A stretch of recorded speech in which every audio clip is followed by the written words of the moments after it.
Hi everyone and welcome. I'm Celine and I'm really excited to join today by Melissa Sinfield, a subject matter expert in aged care and a key contributor to the development of Kineo's training courses for the strengthened aged care quality standards.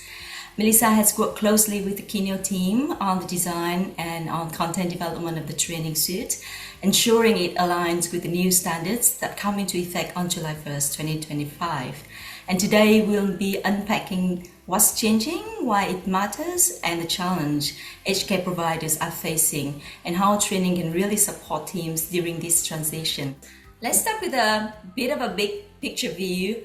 Can you give us a quick overview of what the strengthened aged care quality standards are and why they represent such a shift for the sector? We've been hearing about the strengthened aged care standards for quite some time now.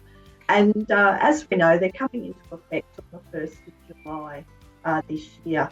The new standards are in line with the new Aged Care Act, and we will be transitioning from 8 quality standards to 7 with approximately 140 actions across the 7 standards.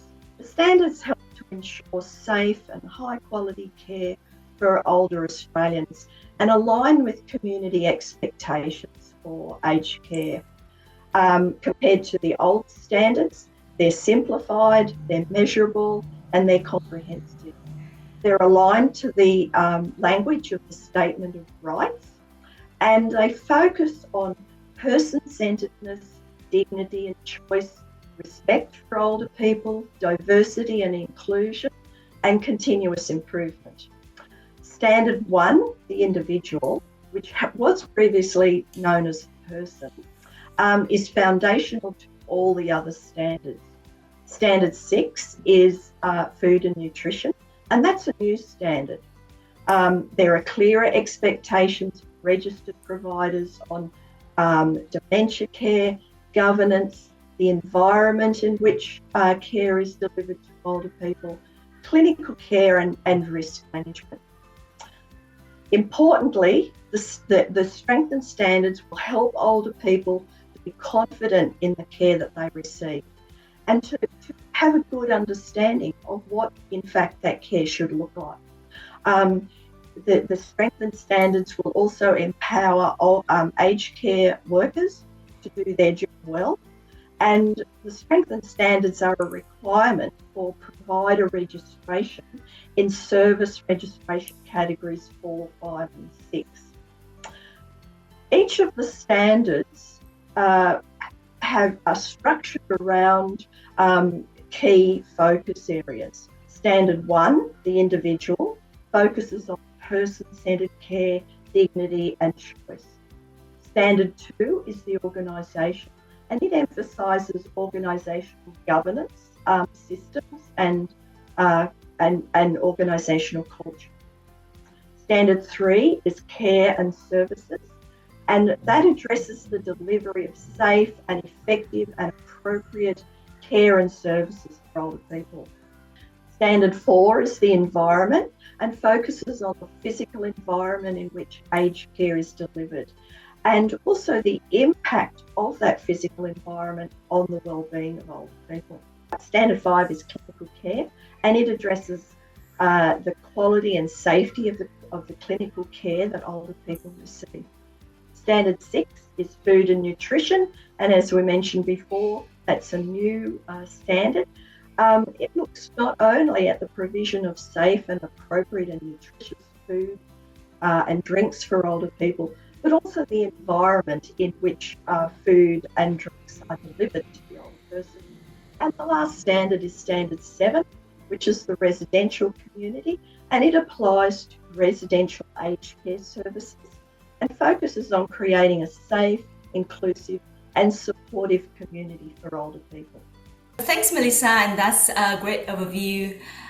You've mentioned that the standard have gone from 8 to 7 with the individual as the foundation. What does that increased focus on person-centered care mean for providers and frontline team, practically speaking? I like to think about person-centered care as being a way of thinking and working that sees the older person as an equal partner in planning, implementing and evaluating the care and services that they receive. Person-centeredness focuses on individual older people's needs, goals and preferences, and supports them to be actively involved in the care and in their care, planning and also decision making whenever they can and whenever they want to. Sometimes substitute decision makers need to be involved if an older person doesn't have the capacity to make their own decisions. Person-centred care means that we don't focus on the person's illness or disability. We focus on what they can do rather than what they can't do. And this is to help the older person and support them to remain as independent as possible. When we work in a person-centred way, we work in partnership with the older person to live as well as they can, and this includes risks that they are willing to take. Care decisions are made with older people and not about them, to help them live life on their own terms. Some things that we can do to work in a person-centred way are things like addressing the older person using their preferred name and title, helping them to access information and helping them to understand that information. Every one of us communicates in different ways, and we have different communication needs, just as older people do as well. Other things that we can do to work in a person-centred way is to respect their privacy and also respect who they want to spend time with. Person-centeredness also means speaking to older people like they are the adults that they are and not like children. Kineo's aged care courses are designed for a broad range of roles, from care workers to managers. From your perspective, how do these courses help organizations meet the new requirements and what makes them effective? There are a number of unique elements to Kineo Courses that help learners engage fully with the learning experience. And three elements that I find very important are course contextualisation, pre-assessment technology, and also realistic everyday life scenarios.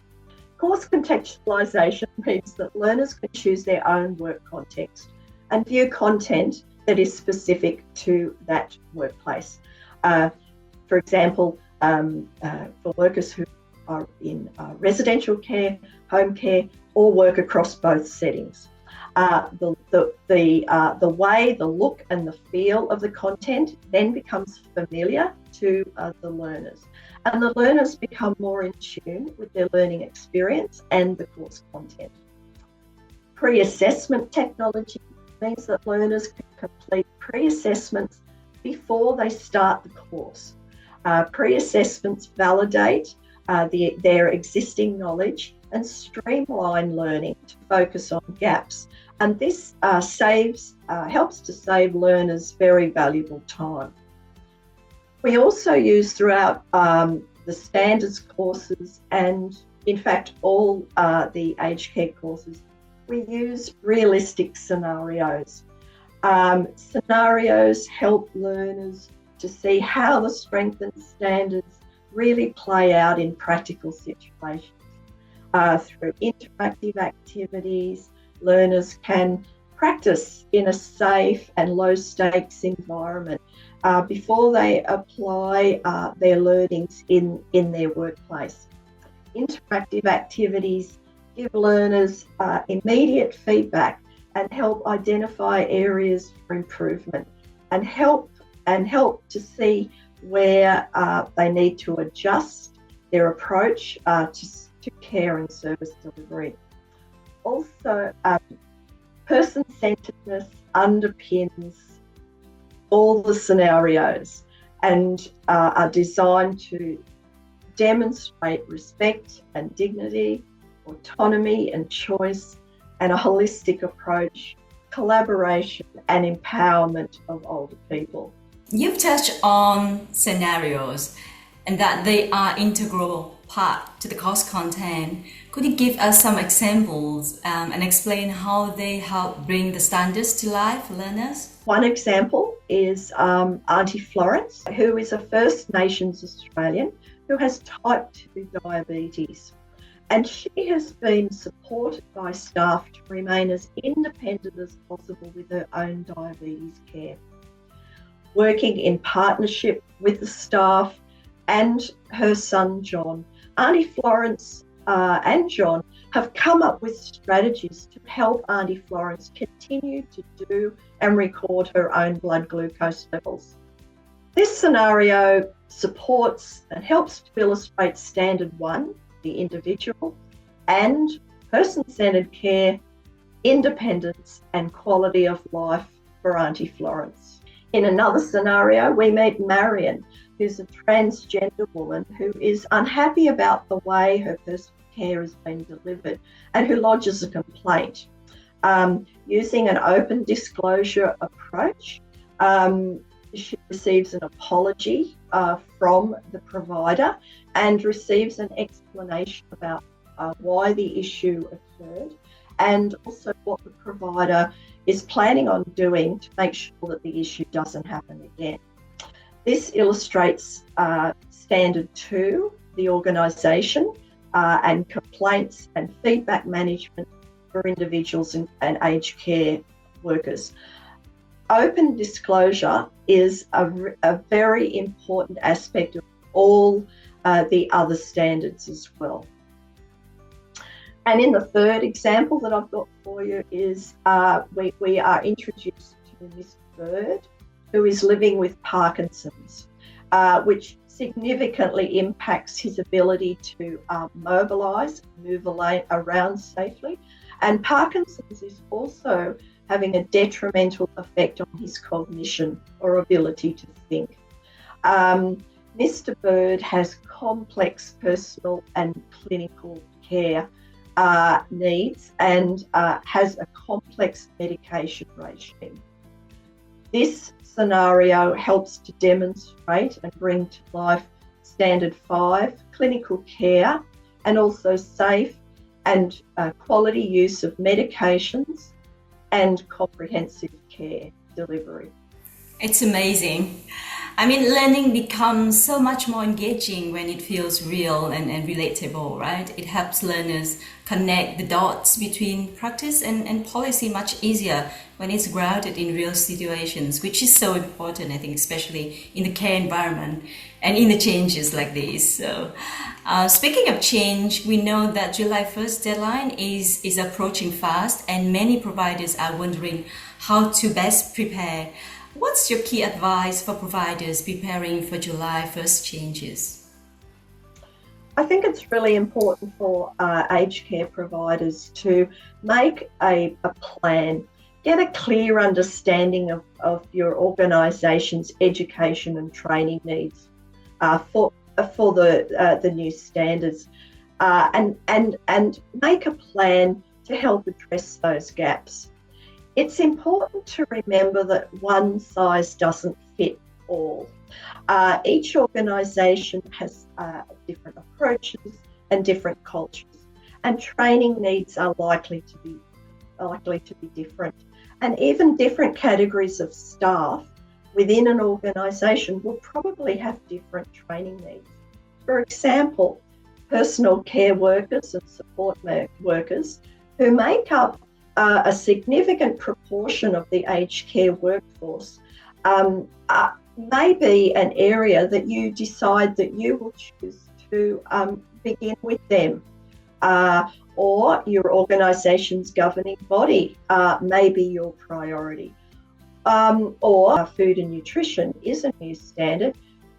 You may decide to start your education on that standard. Overall, it's important to remember to aim to support all staff to get a sound understanding of the strengthened standards to help them to be able to do their job well. Thank you. That's such a helpful way to think about approaching the transition with more confidence and care, right? I guess I still have one more question for you. I promise this is the last one. Looking forward, how did you see strengthened standards influencing aged care in Australia over the next few years?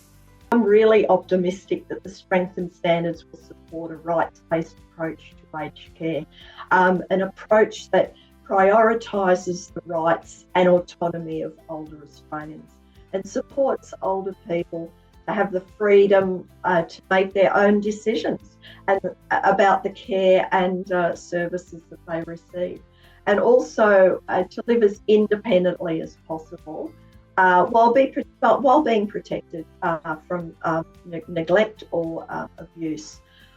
I'm optimistic that with good training and support, aged care staff will be able to focus on care that supports the inherent rights of older people to self-determination, dignity, respect, informed consent, and high-quality care that meets their needs, goals and preferences.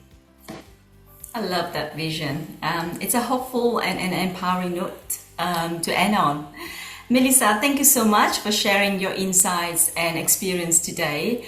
It's been incredibly valuable to hear directly from someone who closely involved in shaping aged care training. So thank you. And to everyone watching, we hope this conversation has helped shed light on what strengthened standards mean and how you can start preparing now. You can learn more about the aged care training suite on Kineo Courses website and reach out to the team if you have any questions. Thanks again, Melissa. Have a great day.